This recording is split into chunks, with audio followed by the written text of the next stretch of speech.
दोस्तों स्वागत है आप सभी का। आज की इस वीडियो में हम डिस्कस करने वाले हैं ओजोन लेयर के बारे में और जानेंगे क्या कुछ इंपॉर्टेंट है यूपीएससी पर्सपेक्टिव से इस टॉपिक में। इस टॉपिक को शुरू करने से पहले मैं आपको बता दूं कि अगले 5 या 4 वीडियो में हमारा यूपीएससी से रिलेटेड जो भी इन्वायरमेंट के टॉपिक होंगे वो सभी कवर हो जाएंगे। अब एक दो चीज़ें हैं जो मैं आपको अभी से अवगत करवाना चाहता हूँ। देखिए, कुछ एक चीज़ें होती हैं जो आप क्लाइमेट से रिलेट कर सकते हैं। जैसे क्लाइमेट से आप रिलेट कर सकते हैं एग्रीकल्चर को, तो हो सकता है इसके बारे में कुछ आपके टॉपिक आपको न्यूज़पेपर में देखने को मिले जो हम अपनी करंट अफेयर की क्लासेस में डिस्कस कर लेंगे। दूसरी चीज़, ऐसी क्लाइमेट चेंज से रिलेटेड आपके सोशल जस्टिस के भी कुछ टॉपिक हो सकते हैं, सोसाइटी के कुछ टॉपिक हो सकते हैं, डिजास्टर मैनेजमेंट के कुछ टॉपिक हो सकते हैं। तो आपको इंटरलिंकेज आनी चाहिए उन चीज़ों की। मैं कोशिश करूंगा कि अगर ऐसा कोई आर्टिकल मुझे न्यूज़पेपर में दिखता है तो मैं आपके साथ के साथ डिस्कस कर लूं। बट यहां पर आपको एक चीज़ समझनी होगी कि ये 4-5 टॉपिक के बाद आपका इन्वायरमेंट का सिर्फ बेस तैयार हुआ है। ये पूरी प्रिपरेशन की जो जर्नी है, इसमें अब आपको आगे क्या करना है, करंट अफेयर से अपडेट करना है इस पूरे टॉपिक को। अब जो भी आपके 4-5 लेक्चर बचेंगे, इसमें मैं कोशिश करूंगा कि क्लाइमेट चेंज को ब्रॉड पर्सपेक्टिव में मैं आपके साथ डिस्कस कर सकूं। तो कोशिश वो रहेगी कि हर एक एंगल को, हर एक चीज़ को मैं डिस्कस कर सकूं।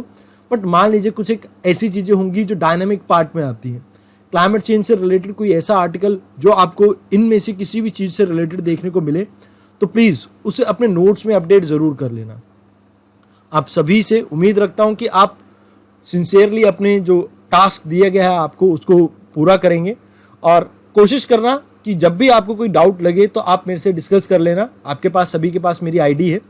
अब देखिए, आप सभी के साथ इन्वायरमेंट से रिलेटेड करंट अफेयर को डिस्कस करने के लिए ना मैंने एक चैनल बनाया, इन्वायरमेंट बाय विवेक सर। अगर आपको सर्च करना हो तो जैसे इन्वायरमेंट पूरा लिखना है, मैंने यहाँ पर शॉर्ट फॉर्म में लिखा है, यहाँ पर अंडरस्कोर डाल के विवेक लिखेंगे तो आप इस चैनल पर रीच कर सकते हैं। और आप यहाँ से कोशिश करना कि अपने इन्वायरमेंट के नोट्स को अपडेट करते रहना। अभी तो मैंने यहाँ पर कुछ अपडेट्स वगैरह डाले नहीं है। मैं कोशिश ये करूंगा कि जनवरी से लेके आपके टिल एग्जाम जो भी करंट अफेयर रहेंगे, यानी नेक्स्ट ईयर मई तक, उन सभी को यहां पर अपडेट कर दूंगा, सो दैट आपको किसी तरह की कोई परेशानी ना हो अपने करंट अफेयर्स को अपडेट करने में इन्वायरमेंट सेक्शन की। आइए अब शुरुआत करते हैं आज के लेक्चर की, जहां पर हम सबसे पहले समझते हैं कि ओजोन होता क्या है। देखिए, आपने ऑक्सीजन के बारे में सुना होगा। ऑक्सीजन को जनरली साइंस में इस तरह से लिखा जाता है, केमिस्ट्री में, ये आपकी नॉर्मल ऑक्सीजन है जिसमें 2 ऑक्सीजन मॉलिक्यूल आपको देखने को मिल रहे हैं। अब जब आपको सिंगल एटम देखने को मिलता है ऑक्सीजन को, इसे कहा जाता है नेसेंट ऑक्सीजन। इसे कहा जाता है नेसेंट ऑक्सीजन। अब कई बार इन्वायरमेंट में ऐसी सिचुएशन पैदा होती है, जैसे मान लीजिए यहाँ पर आपकी ऑक्सीजन थी। ऑक्सीजन जब सनलाइट के कांटेक्ट में आई, खासकर यूवी रेडिएशन के, तो ये यहाँ पर ब्रेक डाउन हो जाती है नेसेंट ऑक्सीजन में। मतलब ऑक्सीजन के 2 मॉलिक्यूल थे, आपकी यूवी रेज की प्रेजेंस में ये नेसेंट ऑक्सीजन में कन्वर्ट हो गई। अब ये नेसेंट ऑक्सीजन आपकी नॉर्मल ऑक्सीजन के साथ रिएक्ट करेगी और यहां से ओजोन की फॉर्मेशन होती है। इस तरह से ये सनलाइट को ब्लॉक करती हैं, जिसे हम कहते हैं कि ये हमें यूवीबी, जो कि आपकी सबसे ज्यादा हार्मफुल और कैंसर कॉजिंग वेव है, उससे कहीं ना कहीं हमें प्रोटेक्ट करती है, पूरी अर्थ को प्रोटेक्ट करती है। तो इसके बारे में आपको पता होना चाहिए कि सनलाइट में UVB, UV A B C 3 component होते हैं, उसमें से यूवी बी के अगेंस्ट ये हमें प्रोटेक्ट करती है, खासकर उसे एलिमिनेट करती है। अब इसकी जो आप ट्रेसेस देखते हैं, स्मॉल अमाउंट में आपको अपर एटमॉस्फेयर में देखने को मिलती है, वेयर एज थोड़ी बहुत आपको लोअर एटमॉस्फेयर में भी देखने को मिलती है। जब ये अपर एटमॉस्फेयर में होती है आपकी ओजोन, तो इसे कहते हैं गुड ओजोन। मतलब जब ये स्ट्रेटोस्फेयर में है तो ये क्या है, गुड ओजोन की कैटेगरी में। लेकिन जब ये ट्रोपोस्फेयर में पहुंच जाते हैं तो इसे कहा जाता है बैड ओजोन, और इसके बारे में हमने पोल्यूशन टॉपिक में पहले ही पढ़ लिया है। आज हमारा फोकस सिर्फ और सिर्फ गुड ओजोन के ऊपर होगा। अब देखिए, ओजोन की अगर हम बात करें तो कुछ इस तरह से आपको दिखाई देती है। जैसे ये आपका ट्रोपोस्फेयर है, फिर यहां से थोड़ा सा ऊपर जाएंगे आप, यहां पर आपको स्ट्रेटोस्फेयर में ये आपको ओजोन दिखाई देती है। ऑल्दो ये ट्रोपोस्फेयर में भी कम अमाउंट में दिखाई देती है आपको, और इसे ट्रोपोस्फेरिक ओजोन को ज़्यादातर आप देखते हो उन एरिया में जहां पर आपको स्मोक दिखता है। तो याद रखना कि ऑलमोस्ट अगर हम ग्राउंड लेवल ओजोन की बात करें, वो टॉक्सिक है, और ऑलमोस्ट 3 बिलियन मेट्रिक टन हमारी ओजोन हमें देखने को मिलती है। कहाँ पर? टोटल आपके एटमॉस्फेयर में। इसमें से अगर हम पूरी गैसेस का परसेंटेज निकालें तो ये 0.00006% है, मतलब बहुत minute सी क्वांटिटी में देखने को मिलती है। और सबसे पीक कंसंट्रेशन की अगर हम बात करें, ऑलमोस्ट 25 किलोमीटर के आसपास देखने को मिलती है, 20 से 25 के बीच में। और यहाँ पर जो हाईएस्ट परसेंटेज देखने को मिलती है दैट इज अराउंड 15 पार्ट पर मिलियन, मतलब कुछ बहुत ज़्यादा तो नहीं है, बट येट ये आपको ठीक ठाक कंसंट्रेशन लेवल पे यहाँ पर देखने को मिल जाती है। अब जैसा कि मैंने आपको कहा कि ओजोन थी, जैसे ये ओजोन ऑक्सीजन थी, सॉरी ऑक्सीजन यहाँ पर दो मॉलिक्यूल्स में कन्वर्ट हो जाती है, O और O, इसे नीसेंट ऑक्सीजन कहा जाता है। फिर ये आगे जाकर ऑक्सीजन से फर्दर रिएक्ट करती है और इससे फॉर्म होती है आपकी ओजोन। अब ये ओजोन आपकी डिस्ट्रॉय भी हो सकती है जब ये रिएक्ट करती है नाइट्रोजन, हाइड्रोजन, क्लोरीन और ब्रोमीन और फ्लोरीन जैसी गैसेस से। अब ऐसा क्यों? क्योंकि जब भी आपकी ओजोन किसी भी हाईली रिएक्टिव एलिमेंट के साथ रिएक्ट करती है तो इसके अंदर एक खूबी है कि ये बहुत ज़्यादा अनस्टेबल है। अनस्टेबल क्यों है? देखिए, अगर आपको ऑक्सीजन का इलेक्ट्रॉनिक डॉट स्ट्रक्चर पता हो तो शायद आपको पता होगा कि इसका जो एटॉमिक नंबर है वो है 8। तो 2 और 6 ये कुछ इस तरह की कॉन्फ़िगरेशन बनेगी। अब ये 2 और 6 जो आपकी कॉन्फ़िगरेशन बनी है, आपको पता होगा ये K शेल है, ये L शेल है। L शेल में मिनिमम 8 आपको इलेक्ट्रॉन चाहिए होते हैं। अब इसको अगर इलेक्ट्रॉनिक डॉट स्ट्रक्चर में मैं रिप्रेजेंट करूं तो ये कुछ इस तरह से रिप्रेजेंट किया जाएगा और इसके साथ वाली ऑक्सीजन कुछ इस तरह से रिप्रेजेंट की जाएगी। अब ये आपस में शेयरिंग करके अपने बॉन्ड्स को पूरा करते हैं। अब ये थोड़ा स्टेबल है एज कंपेयर टू एक ऐसी सिचुएशन में जहां पर एक और ऑक्सीजन एलिमेंट आपने जोड़ दिया है और यहाँ पर इनकी आपस में शेयरिंग जो होती है वो इतनी ज़्यादा स्टेबल नहीं है, बिकॉज यहाँ पर शेयरिंग के टाइम पे इन दोनों के 8 इलेक्ट्रॉन पूरे हो गए थे। बट जब हम बात करते हैं कि हमने तीसरा ऑक्सीजन एलिमेंट इसमें ऐड कर दिया, एटम इसमें ऐड कर दिया, तो यहाँ पर उतनी कंपैटिबिलिटी नहीं रहती। अब ये शेयरिंग करने की इन्हें जरूरत क्यों ही पड़ती है और क्या है ये शेयरिंग? देखिए, 2 तरह के बॉन्ड होते हैं। आपको शायद साइंस में मैंने पढ़ाया हो, नहीं पढ़ाया तो अभी समझ लीजिए। एक होता है आयनिक बॉन्ड और एक होता है कोवलेंट बॉन्ड। इन दोनों में फ़र्क क्या है? आयनिक बॉन्ड में जो आपके इलेक्ट्रॉन है इनका आदान प्रदान होता है। जैसे मान लीजिए ये सोडियम है और ये क्लोरीन है, तो क्लोरीन को एक इलेक्ट्रॉन की ज़रूरत है और ये यहाँ से एक इलेक्ट्रॉन ले लेता है, तो इसे कहा जाता है आयनिक बॉन्ड, जहाँ पर इसके ऊपर पॉजिटिव चार्ज आ गया और क्लोरीन के ऊपर नेगेटिव। आप अगर नहीं समझ पा रहे हैं तो आप एक चीज़ समझिए कि जो दान करता है, जो डोनेशन करता है, उसको पॉजिटिविटी मिलती है ना, तो इस वजह से इसने अपना इलेक्ट्रॉन जो दान किया उससे ये पॉजिटिव हो गया। अब जो किसी का हिस्सा छीन के खाता है, करप्शन करता है, तो उसके ऊपर नेगेटिव साइन आना चाहिए, तो यहाँ पर नेगेटिव साइन आ गया।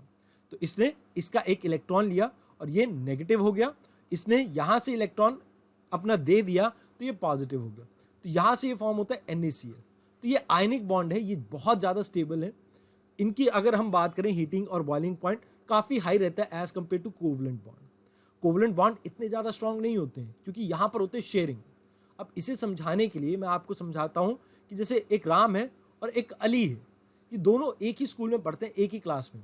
मान लीजिए 8th क्लास में है और इस क्लास में टोटल 7 सब्जेक्ट हैं, 7 भी नहीं, हम 8 लेके चलते हैं, हमारा रेफरेंस पूरा ठीक रहेगा इससे। अब 8 सब्जेक्ट हैं। अब ऐसा है कि राम के पास 6 सब्जेक्ट की बुक्स हैं, 1 2 3 4 5 6, और अली के पास भी 6 सब्जेक्ट की बुक है, 1 2 3 4 5 और 6। अब यहाँ पर आप समझिए कि इन दोनों के पास 2 बुक्स ऐसी हैं जो एक दूसरे से अलग है। जैसे मान लीजिए ये एक अलग बुक है दोनों और ये अलग बुक है। अब ये जो इनके पास कॉमन बुक नहीं है, आपस में अगर ये शेयरिंग करें तो कहीं ना कहीं एक दूसरे की रिक्वायरमेंट को फुलफिल कर सकते हैं। तो कोवलेंट बॉन्ड भी ऐसे ही होते हैं जहां पर एक दूसरे को कंप्लीट करने के लिए हम एक दूसरे के साथ इलेक्ट्रॉन की शेयरिंग करते हैं। ये इतने ज़्यादा स्ट्रांग नहीं होते हैं। तो यहाँ पर जब हम बात कर रहे हैं ऑक्सीजन की, तो ये कोवलेंट बॉन्ड फॉर्म करती है। कोवलेंट बॉन्ड क्योंकि इतने ज़्यादा स्ट्रांग नहीं है, और वैसे भी यहाँ पर ऑक्सीजन को सिर्फ 2 ही इलेक्ट्रॉन की रिक्वायरमेंट थी और यहाँ पर आपस में शेयरिंग चल रही है 6 की भी नहीं, 2 की भी अगर चल रही हो तो थोड़ा उसमें कन्फ्यूजन रहता है। कैसे? जैसे एक इलेक्ट्रॉन किसी से लेगा, दूसरा इलेक्ट्रॉन किसी से, तो ये कहीं ना कहीं थोड़ी सी कन्फ्यूजन इस तरह की क्रिएट कर देगा। अब ये जो एलिमेंट आपका फॉर्म होगा ये इतना ज़्यादा स्टेबल नहीं होगा, तो जिसके कारण आप देखेंगे कि अगर कोई हाईली रिएक्टिव एलिमेंट आता है तो इसके कारण जो आपकी ऑक्सीजन है वो अपने बॉन्ड को तोड़ देती है, यानी O3 वापस से O2 में कन्वर्ट हो जाता है और यहां से नेसेंट ऑक्सीजन फिर से फॉर्म होती है, जो कि आगे चलकर और ऑक्सीजन के लिए प्रॉब्लम का विषय बनेगी। तो आप एक चीज समझिए कि इन जनरल अगर हम बात करते हैं तो ओजोन फॉर्म होती है, टूटती है, बनती है, बिगड़ती है, बट ये नेचुरल प्रोसेस है, इसमें कोई प्रॉब्लम नहीं है। बट जिस रेट पे अभी बन बिगड़ रही है वो प्रॉब्लम है हमारे लिए। कुछ इस तरह से ओजोन की फॉर्मेशन होती है, जैसे ये 2 ऑक्सीजन के एलिमेंट मॉलिक्यूल है आपके, सॉरी, यूवी रेज आई, यहां से O में कन्वर्ट हुए और ये आपस में रिएक्ट करेंगे और ओजोन फॉर्म। अब ये जब ओजोन बनती है ना, तो ओवरऑल अगर हम रिएक्शन की बात करें तो दैट इज गुड, क्योंकि यहां पर आपके 3 कंपोनेंट आते हैं, यूवी ए, बी और सी। बी और सी की बात करें तो सी सबसे ज्यादा डेंजरस है, जिसको तो बिल्कुल ही नहीं अर्थ पे आने देती। बी को थोड़ा बहुत ये पार्शली अर्थ पे आने देती है और ए को भी काफी हद तक ये अर्थ के ऊपर आने देती है।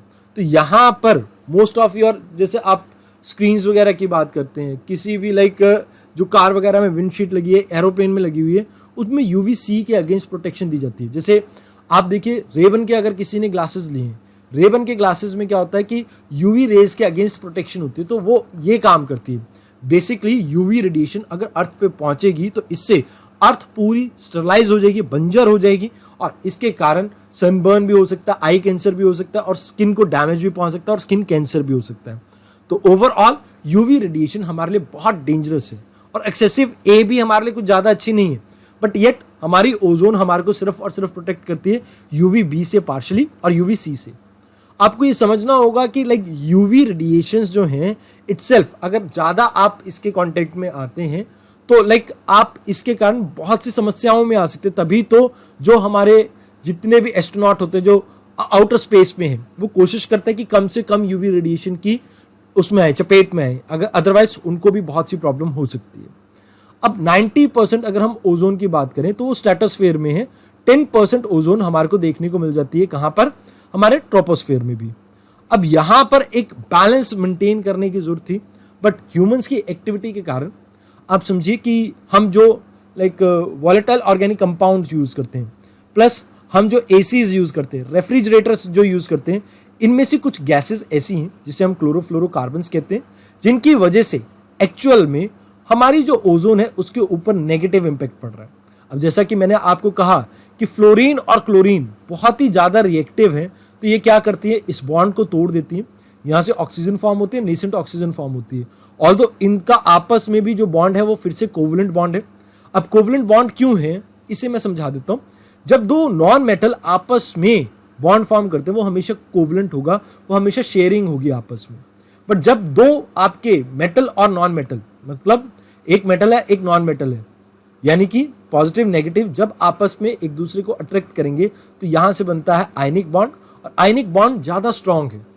तो क्योंकि कोवलेंट बॉन्ड वीक है तो ये फ्लोरीन और क्लोरीन वापस अपने नेसेंट फॉर्म में आती हैं और इसके कारण ये और ओजोन पार्टिकल को ब्रेक डाउन करती हैं। तो यहां पर यही चीज कही गई है कि क्लोरोफ्लोरोकार्बन्स जो कि एक ह्यूमन मेड गैस है, नेचुरली ये नहीं दिखती थी हमें, बट ह्यूमन ने इसे क्रिएट किया अपने ज़रूरतों के लिए, जैसे एसी की कूलिंग के लिए, या आप ये कह सकते हैं रेफ्रिजरेशन में कूलिंग के लिए। और इसकी वजह से नेचुरल बैलेंस जो था, जिसमें हम देखते थे कि ओजोन की फॉर्मेशन हो रही है, डिस्ट्रक्शन हो रही है, ये दोनों के बीच में जो बैलेंस था, जो लाइक सीसॉ मूवमेंट थी, वो कहीं ना कहीं हमने डिस्ट्रॉय कर दी। और इसी के कारण आपको देखने को मिलता है ओजोन डिप्लीशन।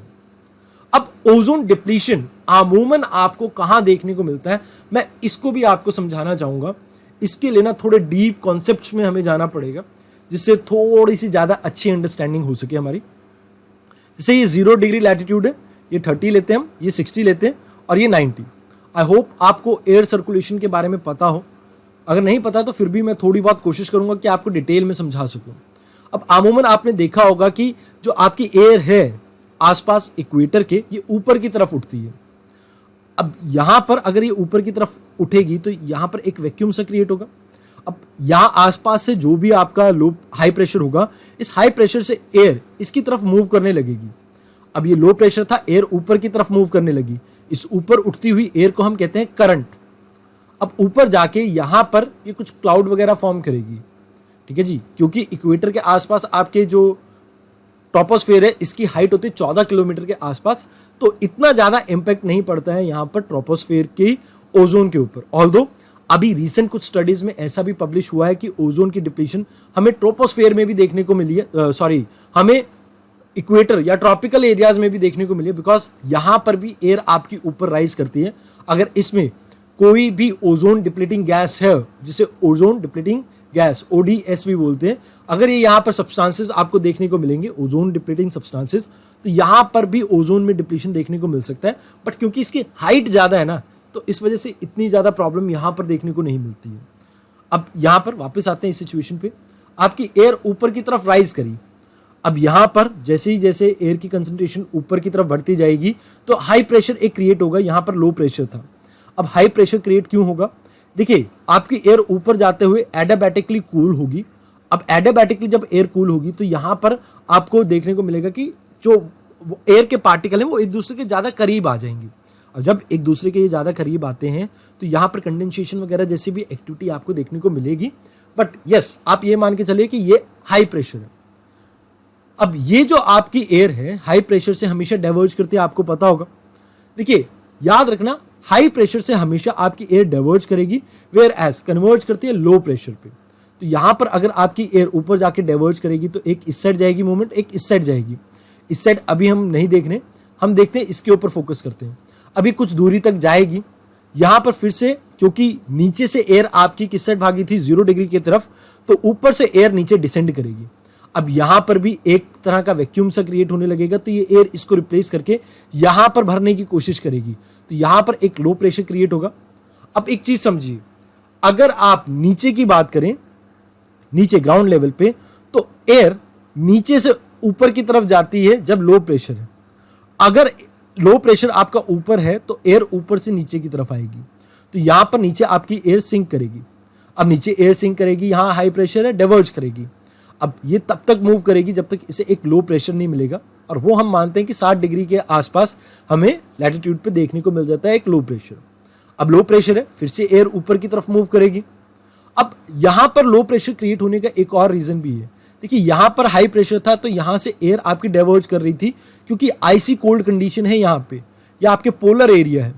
अब यहां से अगर आपकी एयर बाहर की तरफ निकलेगी, भागेगी, तो आप क्या देखते हैं कि यहाँ पर एक लो प्रेशर क्रिएट होगा। यहाँ पर से आ रही है एयर और यहाँ से आ रही है एयर, वो यहाँ पर आके क्या करेगी, मीट करेगी। इसे हम विंड कहते हैं।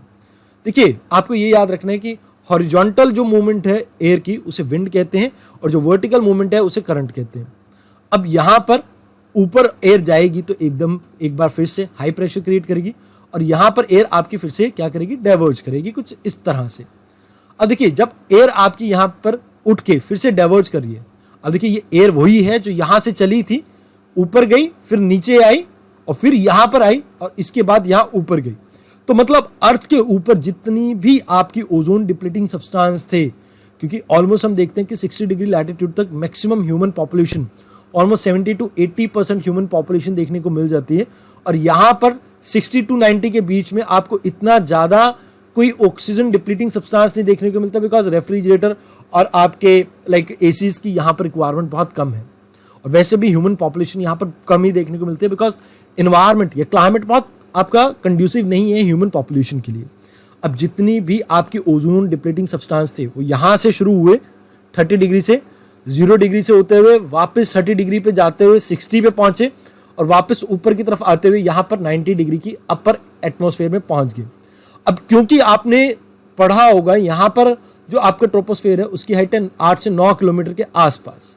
अब क्योंकि इसकी हाइट 8 से 9 किलोमीटर के आसपास है, तो यहाँ पर जो क्लाउड फॉर्म होंगे वो फॉर्म होंगे स्ट्रेटोस्फेरिक क्लाउड, क्योंकि जितना भी मॉइस्चर यहाँ से यहाँ तक पहुँचा, एयर आके यहाँ पर कंडेंस होगी, वो क्लाउड बनेंगे स्ट्रेटोस्फेरिक क्लाउड। अब क्योंकि ये क्लाउड स्ट्रेटोस्फेयर में फॉर्म हुए, तो यहाँ पर ये इंटरेक्ट करेंगे ओजोन के साथ, और यहाँ पूरी अर्थ के ऊपर से, क्योंकि आप देखिए मूवमेंट क्या है, 0 to 30 इस साइड गई, 0 पे अगर हम बात करें करंट की मूवमेंट ऊपर की तरफ, देन इस तरफ ऊपर की मूवमेंट है हमारी, फिर नीचे की मूवमेंट कुछ इस साइड में है नीचे की तरफ, एंड यहां से कुछ इस तरफ मूव कर रहा है आपका करंट। तो इन जनरल पूरी मूवमेंट कुछ इस तरह से रहेगी, 0 से लेके 30, देन यहां से 30, फिर यहां से 30 से 60, 60 से ऊपर गई, एंड देन ये 90 पे गई। अब यहां पर आपका क्लाउड बना स्ट्रेटोस्फेरिक क्लाउड, ये स्ट्रेटोस्फेरिक क्लाउड, वैसे तो आपको ज्योग्राफी वाले टीचर ने बताया होगा कि almost 99% of your weather phenomena are confined to which part, only the troposphere part. बस कुछ एक सिनेरियो है ऐसे, जैसे स्ट्रेटोस्फेरिक क्लाउड ये पोल पे बनना, और मिजोस्फेरिक क्लाउड जब मिटियोर्स बर्न होते हैं तब वहां पर आइस क्रिस्टल आते हैं, वो पिघलते हैं, तो उससे मिजोस्फेरिक आपको क्लाउड देखने को मिल जाता है। अदरवाइज बाकी एरिया में आपके जो वेदर फिनोमेना है वो सिर्फ और सिर्फ कहां पर देखने को मिलते हैं, ट्रोपोस्फेयर में। तो यहां पर आपको समझना होगा जैसे ये स्ट्रेटोस्फेरिक क्लाउड बने, और क्योंकि ये पूरे अर्थ की एयर को सर्कुलेट करके वापस लेके आ रहा है इस एरिया में, तो आपको समझना होगा कि यहां पर ओजोन डिप्लीटिंग सब्सटेंसेस की जो कंसंट्रेशन है काफी हाई रहेगी as compare to any other part. अब क्योंकि यहां पर कंसंट्रेशन ओजोन डिप्लीटिंग सब्सटेंसेस की हाई है, और कुछ इस तरह का स्लांटेड आपको लाइक एरिया देखने को मिल रहा है जहां पर जो हाइट है ट्रोपोस्फेयर की कम होती जा रही है, तो यहां पर जो स्ट्रेटोस्फेयर में क्लाउड बनेगा ये ओजोन को डिप्लीट करेगा, क्योंकि इसमें होगा फ्लोरीन, क्लोरीन, और ये क्लोरीन और फ्लोरीन रिएक्ट करेंगे ओजोन के साथ, और यहां पर नेसेंट आपका फ्लोरीन फिर से फर्दर फॉर्म होगा जो और ज्यादा ओजोन को डिप्लीट करेगा। तो इसी वजह से अक्सर आप देखते हैं जो न्यूज आर्टिकल आते हैं उनमें बात की जाती है दो तरह के होल की, एक आर्टिक और एक अंटार्कटिक। तो वो वही होल हैं जो मैं आपको बता रहा हूं कि पोल्स के आसपास यहां पर फॉर्म होते हैं। तो इन जनरल ये प्रोसेस है जिसके थ्रू आपकी ओजोन डिप्लीशन होती है, बट एक्चुअल में डॉबसन एक यूनिट है जिसके अकॉर्डिंगली हम देखते हैं कि कितनी ओजोन डिप्लीशन हुई है। डॉबसन में क्या होता है, जैसे मान लीजिए अगर आपकी ओजोन की कंसंट्रेशन घटती जा रही है तो उस कंसंट्रेशन को मेजर करने के लिए डॉबसन आपकी यूनिट होती है। अगर इसकी कंसंट्रेशन डिक्रीज हो रही है तो इसका मतलब है ओजोन की कंसंट्रेशन भी डिक्रीज हो रही है, और अब ज्यादा हार्मफुल अल्ट्रावायलेट रेडिएशन आपकी अर्थ तक पहुंच पाएंगी और जिससे अर्थ तबाह हो सकती है। अब थोड़ा सा जान लेते हैं ये एक्चुअल में होता कैसे।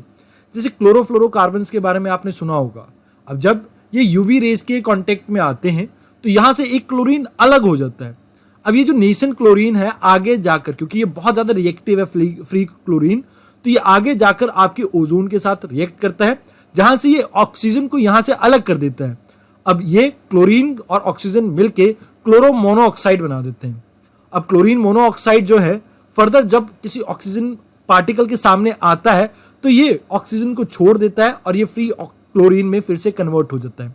अब जब ये फ्री क्लोरीन में फिर से कन्वर्ट होता है तो ये फिर से ओजोन को डिप्लीट करता है, और ये प्रोसेस चलता रहता है जब तक ये क्लोरीन कहीं स्टेबली रिएक्ट नहीं करता है। तो ये प्रोसेस काफी लंबा चलता है और इससे एक ही पार्टिकल से काफी ज्यादा नुकसान पहुंच सकता है आपके ओजोन को। तो हम अभी अगर बात करें तो जैसे कुछ सब्सटेंसेस को हम यूज करते हैं एसीज में, या आप कह सकते हैं रेफ्रिजरेटर्स में, इसकी वजह से ये बहुत लार्ज स्केल पे प्रोड्यूस होता है, और यही मेजर रीजन है जिसकी वजह से अर्थ के ऊपर आपकी ओजोन की डिप्लीशन देखने को मिल रही है। तो ये कुछ रिएक्शन है जो आपको याद रखनी है। देन आपको यहां पर याद रखना है कि एक चीज यहां पर मिसिंग है, 1969 डाल लेना यहां पे आपको। लाइक मैं एक बार फिर से टाइमलाइन के बारे में बता देता हूं जहां पर आपको इसको ऐड करना है। ये आपकी टाइमलाइन मैंने बनवाई होगी, ये 1750 की बात की होगी, यहां पर इंडस्ट्रियल रेवोल्यूशन स्टार्ट होती है। यहां पर आ गया आपका 1911 से 45 के बीच में, जहां पर आप वर्ल्ड वॉर्स देखते हैं। अब वर्ल्ड वॉर्स के बाद यहां से अगर आप चलते तो ये पॉइंट आ गया 1948। इस 1948 में आपके IUPN का गठन हुआ था, और IUPN के बनने के 8 साल बाद जब हम खोज कर रहे थे कि ह्यूमन का क्या इम्पैक्ट है, इसके बाद IUCN की गठन होता है। अब IUCN बनने के बाद यहां पर एक पैरेलली टाइमलाइन चलते हैं जिसमें आपका IUCN और यूनेस्को मिलके कहीं ना कहीं काम कर रहे होते हैं। यहां पर पहले नेशनल पार्क की इंटरनेशनल लेवल पे एक लिस्ट बनाते हैं, देन 71 में ये एक साथ मिलकर, फिर 1971 में एक साथ मिलकर ये आपके यूनेस्को के एक प्रोजेक्ट को लेके आते हैं, मैप को एक साथ लेके आते हैं, एंड 72 में ये वर्ल्ड हेरिटेज साइट का कन्वेंशन आपका लेके आते हैं। अब इसी के पैरेलल आगे चलते हैं हम, यहां पर 1961 आपकी रेड डाटा बुक पब्लिश होती है, सॉरी रेड डाटा बुक नहीं, WWF का फंड बनता है, world wide fund for nature बनता है। इसके बाद 1964 यहां पर आपका क्या बन जाता है, लाइक ये रेड डाटा बुक लिस्ट आ जाती है। 71 यहां से, लाइक 64 के बाद 71 आता है, जहां पर एक साथ यहां पर रामसर कन्वेंशन आता है। अब यहां पे आपको याद रखना है कि 64 और 71 के बीच में एक ईयर आता है 1969-71, ठीक है जी, 70 लगा लो। यहां पर पॉल कर्टजन नाम का एक पर्सन था, इसने एक आर्टिकल पब्लिश किया कि नाइट्रोजन ऑक्साइड से ओजोन की डिप्लीशन हो रही है। तो ये 6971 का आप फिनोमेना यहां पर ऐड कर लीजिए। उसके बाद वहीं से आगे कंटिन्यू करेंगे अपनी लाइन को, 1969 की लाइन को। अब 74 में 2 पर्सन और आते हैं, एक है आपका रोलैंड और दूसरी है मोलिना। ये दोनों मिलकर एक आर्टिकल पब्लिश करते हैं जिसमें कहते हैं कि क्लोरोफ्लोरोकार्बन्स के कारण आपकी ओजोन डिप्लीट हो रही है और ये मेजर कारण है जिसकी वजह से आज की डेट में स्किन कैंसर बढ़ रहा है। ये आर्टिकल पब्लिश होता है, सालों साल कुछ नहीं होता, मतलब ऐसा है कि इनको नोबेल पुरस्कार जाके इससे 20 साल बाद मिलेगा। बट अभी क्या होता है मेन स्टेज में वर्ल्ड की, आप देखिए 1977 में एक world plan of action on ozone layer के ऊपर हम अडॉप्ट करते हैं यूएनईपी की गवर्निंग काउंसिल में। यूएनईपी आपको पता होगा 1972 की जो हमारा स्टॉकहोम कॉन्फ्रेंस था वहां से निकल के आया था। अब ये एक कहीं ना कहीं इंटेंसिव रिसर्च कंडक्ट करते कि कैसे ओजोन डिप्लीट हो रही है, कहाँ हो रही है, क्या कारण है, इन सब के ऊपर रिसर्च कंडक्ट करते हैं। मीनवाइल 1985 में हम पहली बार खोज करते कि भैया आर्टिक के ऊपर एक होल है। इसे खोज करने में ब्रिटिश आर्टिक सर्वे साइंटिस्ट ने कहीं ना कहीं मतलब इसके अंदर काम किया था और उन्होंने बताया कि स्प्रिंग टाइम पे ये होल सबसे बड़ा देखने को मिलता है, जिसके कारण आप ये देखते हैं कि वहां पर उन एरिया में जो भी आपका लैंड है वो स्टलाइन हो चुका है और साथ के साथ अगर कोई ह्यूमन वहां पर जाता है तो उसको स्किन कैंसर की प्रोबेबिलिटी इंक्रीज हो जाती है। अब एकदम से जब सबको पता लगता है ना कि यार इतना बड़ा आर्टिक होल है और पूरी दुनिया इससे धीरे धीरे करके तबाह हो सकती है, तो यहाँ पर आनंद फानन में एक मीटिंग बुलाई जाती है जिसे कहा जाता है वियना कन्वेंशन। कन्वेंशन आपको पता है कि मेजर आपका एक ब्रॉड फ्रेमवर्क लेके आएगा जहां पर हम कहते हैं कि भैया कहीं ना कहीं ओजोन को रोकने के लिए, ओजोन डिप्लीशन को रोकने के लिए हमें कारगर स्टेप लेने। इसे अडॉप्ट किया जाता है 22 मार्च 1985। बट एक्चुअल में इसमें अभी ज़्यादा मेंबर नहीं होते, सिर्फ 8 कंट्रीज इसमें आती हैं।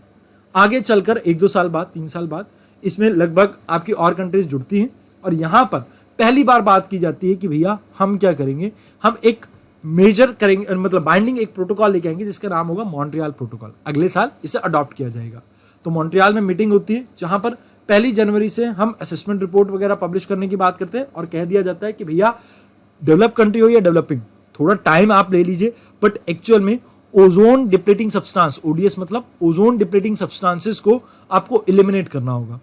1990s और 91 में आपकी एक फाइनेंशियल मैकेनिज्म को डेवलप करते जिससे हम फंड करेंगे। जैसे मान लीजिए कोई डेवलपिंग कंट्री है, अब वो उस टेक्नोलॉजी को एक्सेस करना चाहती है डेवलप्ड कंट्री से जिससे वो ओजोन डिप्लीटिंग सब्सटेंसेस की प्रोडक्शन अपनी कंट्री में कम कर सके, तो इसके लिए ये इसकी मदद करेंगे। अब इसके बाद जनरल असेंबली सोचती है कि भैया लोगों के अंदर अवेयरनेस लानी है। अभी हाल के दिनों में भी आपको ये कहीं ना कहीं डे देखने को मिला होगा, 16 सितंबर, यानी कि international day for preservation of ozone layer.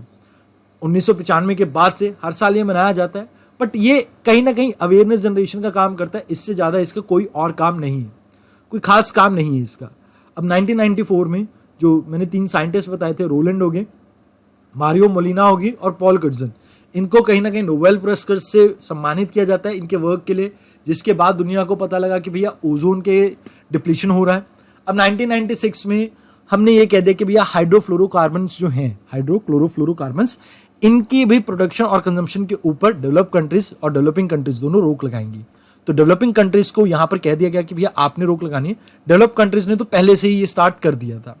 Then 2005 आता है, आर्टिक का होल जो हम कह रहे थे बड़ा लार्ज है, तो उसका एक्चुअल हम साइज देखते तो it is around 26.6 million square kilometre, जो कि मतलब बहुत बड़ा होल था।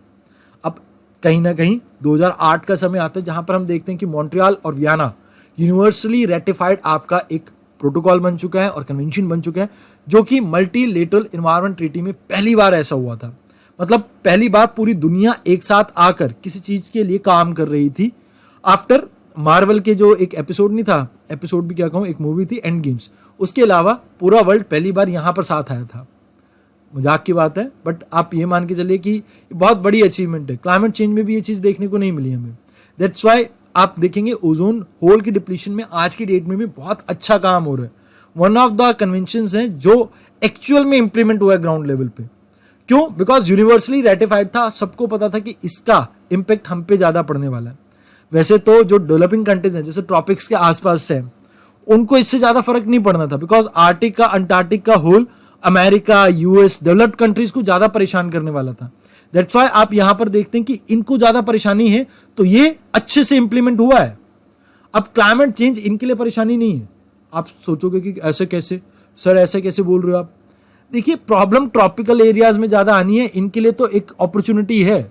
मान लीजिए जो नॉर्दर्न कंट्रीज हैं, जैसे आपकी नॉर्डिक कंट्रीज होगी जहां पर बर्फ मिलती थी, या आप यूरोप की बात करें जहां पर सारा टाइम बर्फ होती थी, फ्रीजिंग इन्वायरमेंट था, इनको गर्मी का एहसास मिलेगा।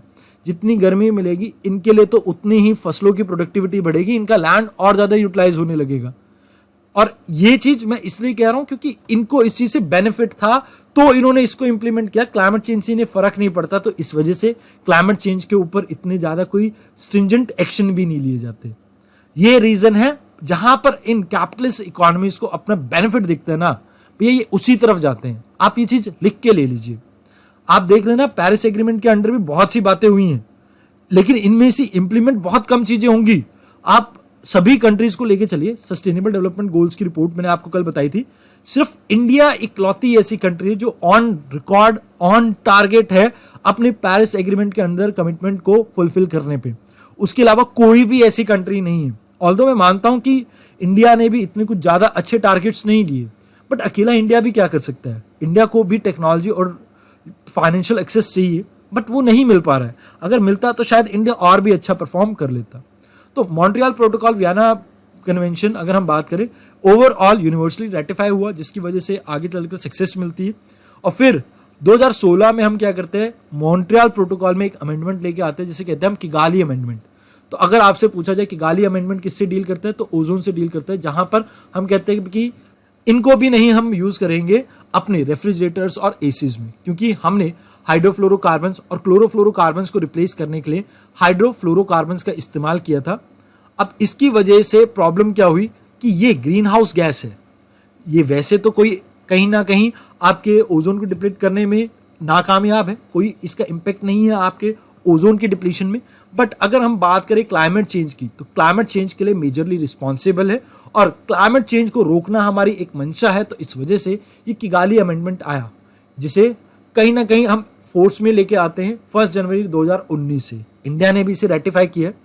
अब जैसे वियना कन्वेंशन के बारे में मैंने आपको बताया, it's a like after the publishment of all the scientific report वगैरह, तो यूएनईपी ने कहीं ना कहीं एक प्रावधान लेके आई। यूएनईपी का ये इनिशिएटिव था वियना कन्वेंशन, जहां पर हम साइंटिफिकली अंडरस्टैंड करना चाहते थे कि ओजोन डिप्लीशन हो क्यों रही है, इसके क्या इंपैक्ट है ह्यूमन हेल्थ पे।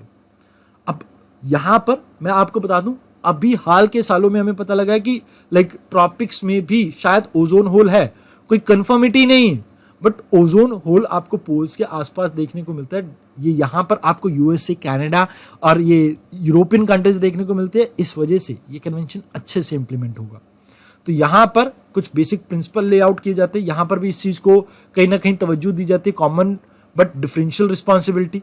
अब इसमें क्या माना जाता है कि भैया डेवलप्ड कंट्रीज के पास अभी इंप्लीमेंट करने का टाइम है, मतलब राइट नाउ, जैसे ये आपका मॉन्ट्रियल प्रोटोकॉल आएगा। बट डेवलपिंग कंट्रीज थोड़ा टाइम ले सकते हैं अपनी पीक को रीच करके, और फिर उसके बाद कहीं ना कहीं अपनी जो लेवल है इसका ओजोन डिप्लीटिंग सब्सटेंसेस का, उसे कम करें। तो ओजोन की प्रोटेक्शन के लिए आपका ओवरऑल वियना कन्वेंशन आया था। अब इस कन्वेंशन में ये नहीं है कि कंट्रीज को ये कहा गया कि भैया आप कुछ एक्शंस लीजिए जिससे आप कंट्रोल कर सके ओजोन की डिप्लीशन को, यानी ओजोन को प्रोटेक्ट करने के लिए यहाँ पर कुछ नहीं कहा गया। एक बेसिक फ्रेमवर्क तैयार किया गया था। इसकी लेटेस्ट स्टेज में जब मॉन्ट्रियल प्रोटोकॉल आता है, जो जैसा कि मैंने आपको पहले भी बताया, कन्वेंशंस मेजर आपका फ्रेमवर्क चार्ट आउट करता है, मतलब इसके बाद जो माइनर डिटेल्स होती है वो प्रोटोकॉल्स में आती है। तो प्रोटोकॉल आता है आपका लाइक इसके बाद। ये इकलौता आपका ऐसा कन्वेंशन है जिसको दुनिया की सारी कंट्रियों ने कहीं ना कहीं साइन किया, इवन सभी यूएन के मेंबर और नॉन मेंबर्स ने भी। अब ये 1988 में आपका इफेक्ट में आया था। अभी हाल फिलहाल में 2009 में इसको यूनिवर्सली रेटिफाई किया गया है। इसका एम तो ये है कि हम इंटरनेशनल कॉपरेशन को कहीं ना कहीं प्रमोट करें, जिससे एक्सचेंज ऑफ इंफॉर्मेशन को हम कहीं ना कहीं प्रमोट करें और पता लगाएं कौन सी ऐसी चीज़ें हैं जिसकी वजह से ओजोन में डिप्लीशन देखने को मिल रहा है और कैसी और क्या इसके पोटेंशियल इम्पैक्ट हैं ह्यूमन हेल्थ के ऊपर। तो इन जनरल हमें एम तो पता लग गया। अब बात करते हैं मॉन्ट्रियल प्रोटोकॉल की, जो कि 100 केमिकल्स, मैन मेड केमिकल्स को बैन करता है, जो कि ओजोन डिप्लीटिंग सब्सटेंसेस की कैटेगरी में आते हैं। ये लैंडमार्क आपका एक मल्टीलेटरल एनवायरनमेंट एग्रीमेंट था, जिसमें हमने उन सभी सब्सटेंसेस पे बैन लगाने की कोशिश की जिससे ओजोन की डिप्लीशन हो सकती थी। मतलब यहां पर उन सभी केमिकल्स के ऊपर बैन लगाने की बात हुई है जिससे स्ट्रेटोस्फेरिक ओजोन के कमी देखने को मिलती है, मतलब उनके ऊपर इंपैक्ट पड़ता है। आप उन ओजोन डिप्लीटिंग सब्सटेंसेस को बैन नहीं कर रहे हैं जो ट्रोपोस्फेयर के ओजोन को क्या कर रहे हैं, हार्म कर रहे हैं। ये सिर्फ और सिर्फ स्ट्रेटोस्फेयर के ऊपर ही फोकस कर रही है। इसे अडॉप्ट किया गया था 15 सितंबर 1987। ये प्रोटोकॉल अभी तक दुनिया का इकलौता ऐसा प्रोटोकॉल है जिसे यूएन की सभी मेंबर स्टेट ने और एवरी कंट्री ऑन अर्थ ने साइन किया है, जिसकी वजह से आप ये कह सकते हैं कि दुनिया का मोस्ट सक्सेसफुल प्रोटोकॉल्स में से एक है ये। देखिए, इस प्रोटोकॉल में कुछ चीजें हैं जो आपको याद रखनी है। मैंने कहा था ना कॉमन बट डिफरेंशियल रिस्पॉन्सिबिलिटी, तो ये यहाँ पर आपको टाइमलाइन याद रखने की जरूरत नहीं है, बट ये जरूर याद रखना कि डेवलप्ड कंट्रीज और डेवलपिंग कंट्रीज के लिए ओडीएस यानी ओजोन डिप्लीटिंग सब्सटेंसेस को डिफरेंट टाइम टेबल के अकॉर्डिंग एलिमिनेट करने के लिए कहा गया था। मतलब फेज डाउन करना था आपको इसके कंजम्पशन और प्रोडक्शन को डिफरेंट टाइम पे डिफरेंट मैनर्स में। यहाँ पर आर्टिकल 5 में इस चीज़ के बारे में जिक्र किया गया है। जो ये ओजोन डिप्लीटिंग सब्सटेंसेस हैं, इसके बारे में अगर कोई ऐड होता है नया तो जानने की ज़रूरत है, अदरवाइज कोई ज़रूरत नहीं है। बहुत से आपके 100 कहीं ना कहीं ये सब्सटेंसेस हैं। कुछ बच्चे होंगे जो रट्टा लगाने लग जाएंगे, कह देंगे कि सर ने ये चीज़ लिखवाई ही नहीं। बट मैं आपको ये कह रहा हूँ कि अगर करंट अफेयर में रहे तो ही याद करने की ज़रूरत है, अदरवाइज नहीं। आगे अगर हम बात करें कुछ स्पेसिफिक रिस्पॉन्सिबिलिटी यहाँ पे, जैसे फेज आउट कर रहे हैं हम डिफरेंट ग्रुप्स ऑफ ओडीएस को। जो ज़्यादा हार्मफुल है उनको पहले कर रहे हैं, जो कम हार्मफुल है वो धीरे धीरे करेंगे। कंट्रोल कर रहे हैं हम इनकी ट्रेड्स को, पहला हम फेज डाउन कर रहे हैं, फेज आउट कर रहे हैं। जो ज़्यादा आपके प्रॉब्लम देने वाले हैं उनको पहले, जो कम प्रॉब्लम देने वाले हैं सब्सटेंसेस उनको बाद में। देन हम कंट्रोल कर रहे हैं इनकी ट्रेड को। एनुअल रिपोर्टिंग है जिससे हमें पता लगे कितना काम हुआ है, कितना बाकी है। नेशनल लाइसेंसिंग सिस्टम है, जो भी अगर यूज कर रहा है ओडीएस सब्सटेंस को इंपोर्ट या एक्सपोर्ट के लिए, उन सभी मैटर में नेशनल लेवल से आपको लाइसेंस मिलेगा, ताकि नेशनल लेवल पे हमें पता रहे कि क्या लेवल है ओजोन डिप्लीटिंग सब्सटेंस का यूजेस का एक कंट्री में। इसके अलावा डेवलप्ड और डेवलपिंग कंट्रीज के अंदर वो मैंने बताया कॉमन बट डिफरेंशियल रिस्पॉन्सिबिलिटी है। इस टर्म को मैं अभी आपको समझा देता हूं सो दैट आगे हमारे को ज्यादा प्रॉब्लम हो ना। जैसे कॉमन बट डिफरेंशियल रिस्पॉन्सिबिलिटी का मतलब क्या है? Common means we have a common goal that we have to eliminate ozone depleting substance, but responsibility is different because developed country are having more resources and are far more having greater technology. That's why they have the greater responsibility to eliminate that, rather than those poor countries, जैसे least developed countries, developing countries, they do not have resources, they do not have financial resources, they do not have this technology. So that's why it is responsibility. It's a moral responsibility, ethical responsibility, and historical responsibility because they emitted well before the developing countries. So it's their responsibility that they should eliminate ozone depleting substances at first place. Then they provide a window to the developing countries. In later period, the developing countries will also eliminate. Meanwhile, they have to provide the funds and technology to them so that they can adopt to the present current situation. And now if we talk about multilateral fund, तो इसको implement करने के लिए Montreal protocol में article 10 में बात की गई, जिसे एस्टैब्लिश किया गया था 1991 में। 89 में ये प्रोटोकॉल आया था, 91 में आपका ये फंड आ जाता है। अब यहाँ पर इस फंड का ऑब्जेक्टिव क्या है कि हम फाइनेंशियल और टेक्निकल असिस्टेंस देंगे सिर्फ और सिर्फ डेवलपिंग कंट्रीज को, सो दैट मॉन्ट्रियल प्रोटोकॉल के अंडर वो जो अपना एमिशन लेवल है उसको कम कर सके, कंजम्पशन लेवल को कम कर सके। तो whose annual per capita consumption and production of ODS जिसकी भी लेस देन 0.3 kg होगी, उसको हम कहीं ना कहीं हेल्प करेंगे बेटर वे में, फंड वगैरह प्रोवाइड करके उसको कहीं ना कहीं कोशिश करेंगे कि आप अपनी ओजोन डिप्लीशन गैसेस की जो प्रोडक्शन है उसको कम कर सको। टेक्निकली आपको हेल्प करेंगे, इवन अगर फंड चाहिए टेक्नोलॉजी लेने के लिए तो वो भी हेल्प करेंगे। अब ये मल्टीलेटरल जो फंड है इसे 4 एजेंसीज इंप्लीमेंट कर रही है। One is United nation environment, जिसे यूएनईपी के नाम से भी जानते हैं आप। एक यूएनडीपी है, वो भी इसमें पार्टिसिपेट कर रही है। एक United Nation Industrial Development Organisation and World Bank. अब ये जितनी भी कंट्रीज है डेवलपिंग, उन सभी को ये फंड्स वगैरह प्रोवाइड करने का काम कर रही हैं। अब मॉन्ट्रियल प्रोटोकॉल के अंडर, वैसे तो मैं आपको टाइमलाइन बता रहा हूँ, बट आप फिर भी इसे याद मत करना, रट्टे मत लगाने बैठना, इंपॉर्टेंट नहीं है। डेवलप्ड कंट्रीज को कहा गया था 2020 तक आप कंप्लीटली रिड्यूस करोगे अपनी कंजम्पशन हाइड्रोफ्लोरोकार्बन्स का, ठीक है जी, हाइड्रोक्लोरोफ्लोरोकार्बन्स का आप यूजेस कम कर दोगे। बेसिकली हाइड्रो क्लोरोफ्लोरोकार्बन कहाँ पर यूज होती है? रेफ्रिजरेटर, एयर कंडीशनर्स, जितनी भी फॉर्मिंग सब्सटेंस है, जैसे दाढ़ी बनाने के लिए जो यूज होते हैं वहां पर भी, इवन योर परफ्यूम डीओ में भी VOCs यूज होते हैं, वहां पर भी ये आपको देखने को मिल सकते हैं। अब ODS यानी ओजोन डिप्लीटिंग सब्सटेंसेस को अगर आप एलिमिनेट करते हैं या क्लोरोफ्लोरोकार्बन्स को आप एलिमिनेट करते हैं तो इससे बेनिफिट क्या? एक तो ये ओजोन को डिप्लीट करती है, प्लस ये क्लाइमेट चेंज के लिए भी रिस्पॉन्सिबल है, यानी ग्रीन हाउस गैस है। तो इस वजह से एक तीर दो निशाने लग सकते हैं यहाँ पे। इनका ग्लोबल वार्मिंग पोटेंशियल की बात करें तो कार्बन डाइऑक्साइड के मुकाबले 2000 टाइम ज्यादा ग्रीन हाउस गैस पोटेंशियल रखती हैं, मतलब ग्लोबल वार्मिंग पोटेंशियल रखती हैं। इससे बेनिफिट ये है कि हम ओवरऑल जो अचीव करना चाहते हैं कि भैया हम टेम्परेचर को 1.5 डिग्री सेल्सियस से ज़्यादा बढ़ने नहीं देंगे ग्लोबली, उस चीज़ को अटेन करने में हमारे को थोड़ा बहुत एक कुशन मिल सकता है, एक ऐसा सहारा मिल सकता है, सपोर्ट मिल सकता है। अब डेवलपिंग कंट्रीज की बात की जाए तो इनको स्टार्ट करना था 2013 से फेज आउट, एंड 2030 तक इसे कंप्लीटली फेज आउट करके मतलब अचीव करना था। That is there for them. इसके बाद मैंने आपको बताया था किगाली अमेंडमेंट आया था। किगाली अमेंडमेंट क्या था? हाइड्रोफ्लोरोकार्बन्स यानी HFCs, जो कि एक नॉन ओजोन डिप्लीटिंग गैस है, बट क्योंकि इसे ऑल्टरनेट के तौर पे यूज करे थे हम क्लोरोफ्लोरोकार्बन्स, हाइड्रोक्लोरोफ्लोरोकार्बन्स के जगह पे, लेकिन इसके साथ प्रॉब्लम ये है कि ये भैया ग्लोबल वार्मिंग पोटेंशियल इसका 14,000 टाइम ज़्यादा है as compare to carbon dioxide. तो ये बहुत सीरियस प्रॉब्लम क्रिएट कर सकता था, because air conditioners, refrigerators, aerosols, foams और बाकी बहुत से और प्रोडक्ट्स में भी इसे हम इस्तेमाल कर रहे थे, और आने वाले सालों में इसकी ग्रोथ और भी दिख रही थी। तो हमने सोचा कि भैया आने वाले सालों में इसकी जब अनकंट्रोल्ड ग्रोथ देखने को मिलेगी हमें, उससे पहले हम इसे यूज़ करना ही बंद कर दें, बिकॉज अदरवाइज हम जो पेरिस एग्रीमेंट के अंदर जो हमारा टारगेट है 1.5 और 2 डिग्री सेल्सियस का, उसे हम अचीव नहीं कर पाएंगे। मतलब आप ये मान के चलिए कि पेरिस एग्रीमेंट, अभी हम बात करेंगे कुछ दिनों बाद, तो पेरिस एग्रीमेंट के टारगेट्स को अचीव करने में सक्सेसफुल नहीं हो सकते अगर हम इसको नहीं रोकते हैं। तो देन इसके बाद किगाली अमेंडमेंट में किया क्या?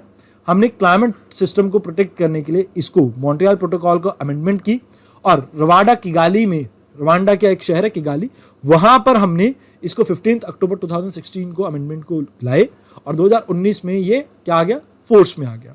अब इसमें ये कहा गया, again common but differential responsibility, developed countries 2019 से ही इसका रिडक्शन वगैरह स्टार्ट कर देंगी, बट जो डेवलपिंग कंट्रीज हैं उनको कुछ एक को कहा गया कि आप 2024 से रिडक्शन करोगे, जैसे चाइना वगैरह को 24 में कहा, हमारे को कहा गया 2028 में कर लेना आप।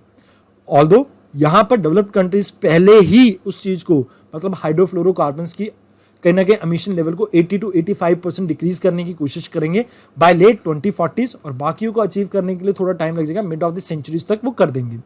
अब इंडियन पर्सपेक्टिव की बात करें तो कैबिनेट ने अप्रूव कर दिया है किगाली अमेंडमेंट को, तो now we are officially into this, यानी कि Montreal protocol on substance depleting ozone layer, इसके जो किगाली अमेंडमेंट है उसको हम इन्फोर्स कर रहे हैं। इसके लिए हम नेशनल स्ट्रैटेजी डेवलप करेंगे 2023 तक, एंड इसको कहीं ना कहीं अमेंडमेंट करके लेजिस्लेशन के थ्रू हम इंप्लीमेंट करने की कोशिश करेंगे 2024 तक। अब इससे बेनिफिट क्या है? मैंने जैसे कहा कि क्लाइमेट चेंज को हम प्रिवेंट कर देंगे, ग्रीन हाउस गैस एमिशन को कम कर देंगे, और अगर हम इसकी रिप्लेसमेंट को ढूंढेंगे तो इससे R&D बढ़ेगी। R&D बढ़ेगी तो मान लो अगर टेक्नोलॉजी इंडिया ने डेवलप की तो टेक्नोलॉजी आगे बेचकर पैसे कमा सकते हैं, पहली चीज BOPs में हेल्प करेगी हमारी।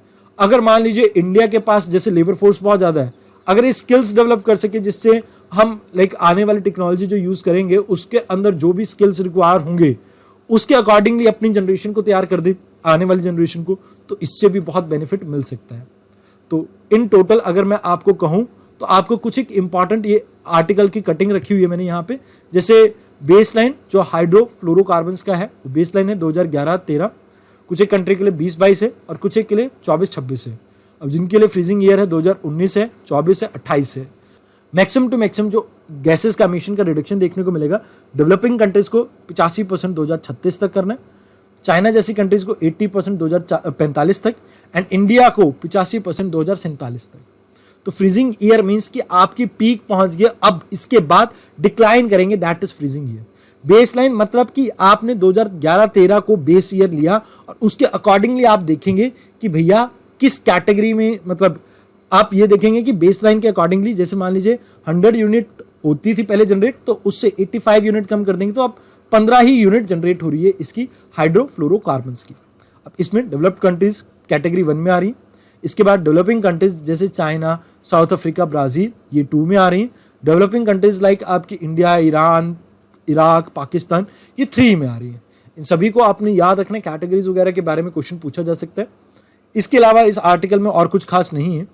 Now if we talk about कौन कौन से ऐसे सब्सटेंस हैं जो ओजोन डिप्लीटिंग कैटेगरी में आते हैं, जिसके बारे में फ्रिक्वेंटली यूपीएससी पूछता है, जैसे chlorofluorocarbons, hydrochlorofluorocarbons, halons, methane bromide, carbon tetrachloride और मिथाइल क्लोरोफॉर्म। आप याद रखना, hydrofluorocarbons are not ozone depleting substances. इस कैटेगरीज में इसको ना डालना, बिकॉज यूपीएससी ऐसे कंफ्यूज करने के लिए आपको कर सकता है। अब देखिए, एक आर्टिकल पब्लिश हुआ था जिसमें बात हुई थी कि अंटार्कटिका के ऊपर जो ओजोन होल है, यानी कि सदर्न हेमिस्फीयर में, वो पिछले सालों के मुकाबले कुछ ज़्यादा बड़ा था।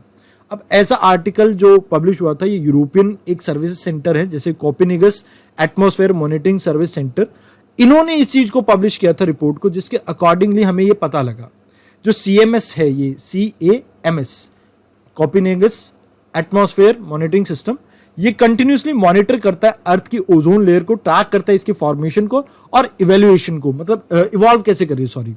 तो यहां पर ये देखते हैं कि कैसे एनुअली केमिकल इस ओजोन लेयर को डिप्लीट करते हैं।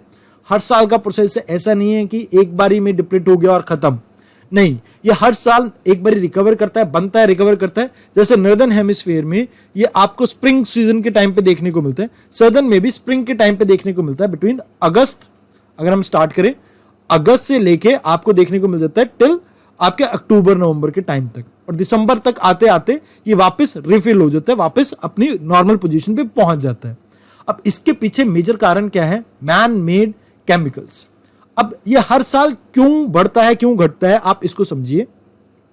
यहां पर ओजोन होल जो है, ये एक तरह का डिप्रेशन है, होल है, जहां पर आपकी विंडशील्ड जो ओजोन की बनी हुई थी वो बहुत ज्यादा पतली हो जाती है, जिसकी वजह से जो यूवी रेज है इसके थ्रू पास कर सकती है। अब जब यूवी रेज इसके थ्रू पास कर सकती है तो इससे ह्यूमंस के ऊपर इंपैक्ट ज्यादा देखने को मिलेगा। एंड अभी लास्ट 2 सालों में अगर हम बात करें, इसमें कमी देखने को मिली थी, बिकॉज ह्यूमन एक्टिविटीज कहीं ना कहीं कम थी because of Covid, and Covid की वजह से इंडस्ट्रियल एक्टिविटीज इतनी चल नहीं रही थी, तो यहां पर इनमें ओजोन होल के साइज में डिप्लीशन देखने को हमें मिला था। बट अभी की बात करें तो अभी फिर से ह्यूमन एक्टिविटीज अपने पीक पे पहुंच रही है धीरे धीरे करके, तो अभी फिर से ये प्रॉब्लम हम देखते हैं कि जहां पर ओजोन होल जो है कहीं ना कहीं फिर से आपका बड़े ही साइज में ग्रो कर रहा है। अब इसकी हीलिंग में 2 इंपॉर्टेंट चीजें हैं, एक है पोलर वॉर्टेक्स का रोल और दूसरा आपके पोल्यूशन का रोल। अगर जैसे पोल्यूशन कम होगा तो कहीं ना कहीं आपकी जो ओजोन डिप्लीशन है वो कम देखने को मिलेगी। अब अगर पोलर वोर्टेक्स के रोल की बात करें तो आपको ये याद रखना है कि विंटर के टाइम पे पोलर वोर्टेक्स, अगर हम बात करते हैं नॉर्दर्न हेमिस्फीयर या सदर्न हेमिस्फीयर में, वो कहीं ना कहीं कोल्ड विंड के अगेंस्ट एक शील्ड का काम करती है। तो ओजोन जो थिनिंग है वो कोल्डर टेम्परेचर में हमें ज्यादा देखने को मिलती है, और जैसे मान लीजिए आपके स्ट्रेटोस्फेयर का टेम्परेचर राइज करने लगता है तो ओजोन डिप्लीशन आपकी स्लो हो जाती है। तो पोलर वोर्टेक्स जब वीक होगा या ब्रेक करेगा तो वार्म एयर, आपको पता होगा पोलर वोर्टेक्स जैसे ये आपकी अर्थ है, तो यहां पर आपकी पोलर वोर्टेक्स रोजबी की फॉर्म में मूव करती है, आपको ज्योग्राफी में पढ़ाया होगा। तो जब ये वीक होगी ना तो यहां से वार्म एयर आएगी, और वार्मिंग अगर आपके इस एरिया की होगी तो इससे कहीं ना कहीं ओजोन डिप्लीशन आपकी कम हो जाती है, और ओजोन डिप्लीशन कम होगी तो ये कहीं ना कहीं दोनों पोल्यूशन एंड पोलर वोर्टेक्स का वीक होना और पोल्यूशन का कम होना, ये दोनों ही चीजें आपकी हेल्प करते हैं ओजोन की होल की श्रिंकिंग में। तो ये चीजें आप याद रखना, अगर आपसे पूछा जाए जनरली तो आप इन चीजों के थ्रू जवाब दे सकते हैं। वैसे अभी इसके बारे में कोई कंक्रीट साइंटिफिक थ्योरी नहीं आई है, जिसकी वजह से ये पार्ट थोड़ा वीक रह जाता है। वैसे तो अगर आप पढ़ेंगे तो जहां भी इसके बारे में, वहां पर लिखा होगा कि साइंटिस्ट उसके बारे में रिसर्च कर रहे हैं, तो जब कोई कंक्रीट चीज आएगी तभी उसके बारे में यूपीएससी क्वेश्चन पूछेगा। अदरवाइज छोटा मोटा जो रोल पूछने वाला क्वेश्चन है वो तो आप इससे भी एड्रेस कर लेंगे। अब देखिए, जितनी आज की मेरी पीपीटी तैयार थी ना वो तो हो चुका काम। अब थोड़ा बहुत क्लाइमेट चेंज की शुरुआत कर लेते हैं आज, सो दैट आने वाले टाइम में जो हम ये लेक्चर कवर कर रहे होंगे तो थोड़ा बर्डन कम हो, क्योंकि मैं चाहता हूं कि अगले 4 से 5 लेक्चर में मैं इस टॉपिक को खत्म करूं। तो दैट्स व्हाई आज के इस वीडियो में थोड़ा बहुत इसका इंट्रोडक्शन देख लेते हैं। देखिए, सबसे पहले तो आपको ये समझना होगा कि वेदर और क्लाइमेट में आपस में फर्क क्या है।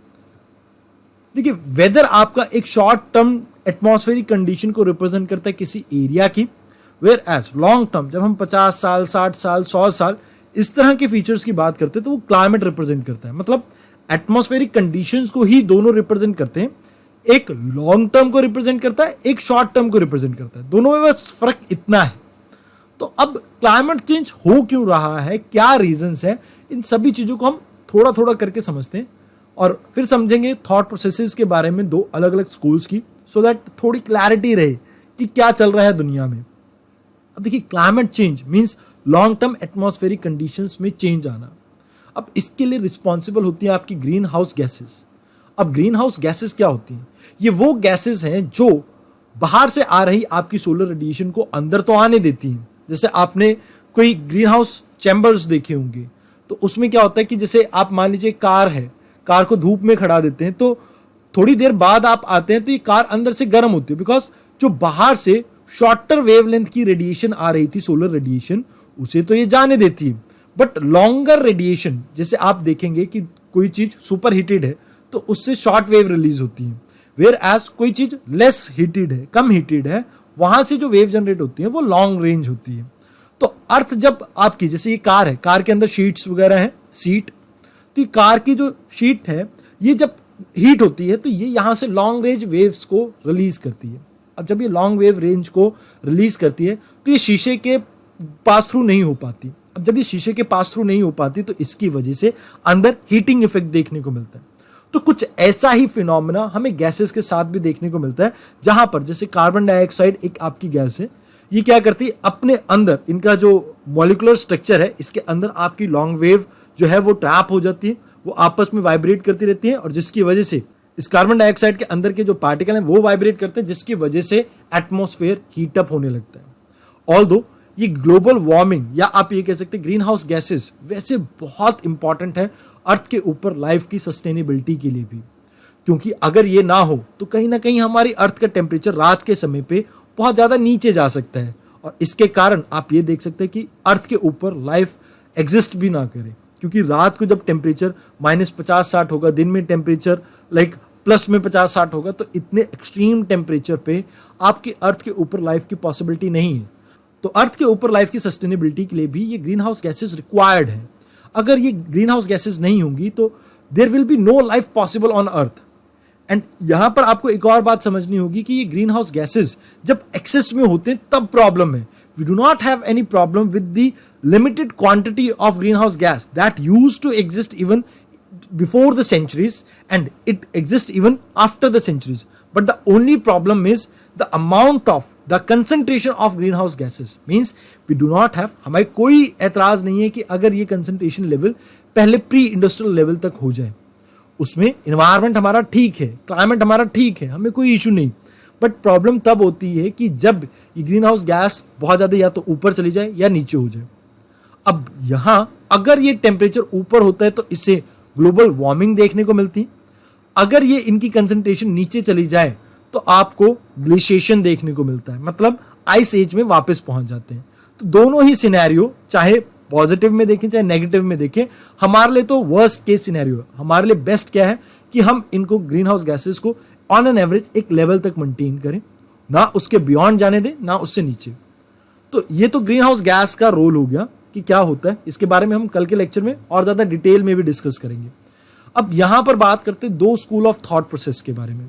जैसे मैंने आपको ग्लेशिएशन बताया, तो डोनाल्ड ट्रंप इसके मुखिया हैं, like one of the representative है, जो इसको बहुत बढ़ चढ़कर कहीं ना कहीं प्रीच करते हैं। ही से the global warming used to exist even a million of years ago, like कहीं ना कहीं हजारों लाखों साल पहले भी ऐसा होता था। हमने 6 ग्लेशिएशन साइकिल देखे, 5-6 ग्लेशिएशन साइकिल देखे, and even it is happening right now. It is just natural process. It doesn't have to do anything with the human activities. ये तो नेचुरली पहले भी होता रहा है और आगे भी होता रहेगा। ह्यूमंस की एक्टिविटी का इससे कोई लेना देना नहीं।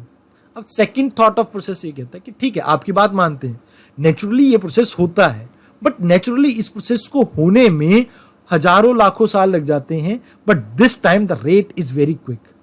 The problem is the rate at which this climate change is happening. We are not concerned about the climate change. Eventually it gonna happen, but right now at the pace which it is happening right now, that is a current issue for us. हमें इससे problem नहीं है कि कितना climate change हो रहा है, जिस रेट से हो रहा है वो प्रॉब्लम है, बिकॉज इसके लिए मेजरली एंथ्रोपोजेनिक यानी ह्यूमन एक्टिविटीज रिस्पॉन्सिबल है. If we can not control them then eventually there will be no planet for us to live. कहीं ना कहीं अगर इसे हम कंट्रोल नहीं कर पाएंगे तो कोई हमारे लिए धरती नहीं है, कोई हमारे लिए कोई ऐसा प्लैनेट नहीं है जिसके ऊपर हम जाके रह सके, नॉट इवन मार्स. तो ये तो हमें पता ही है. तो हमें इवेंचुअली सोचना होगा कि कैसे हम एंथ्रोपोजेनिक एक्टिविटीज को कंट्रोल करें so that the climate change can be reduce. तो these are the two thought processes. अभी सेकंड थॉट प्रोसेस को रिप्रेजेंट करती है ग्रेटा, जो कि एक बच्ची है जो बहुत ही अच्छा काम कर रही है कहीं ना कहीं नेचर को प्रिजर्व करने के लिए. But sometime people go to extremes to protect environment. That is also not required. We have to find the middle path as set by the Mahatma Buddha.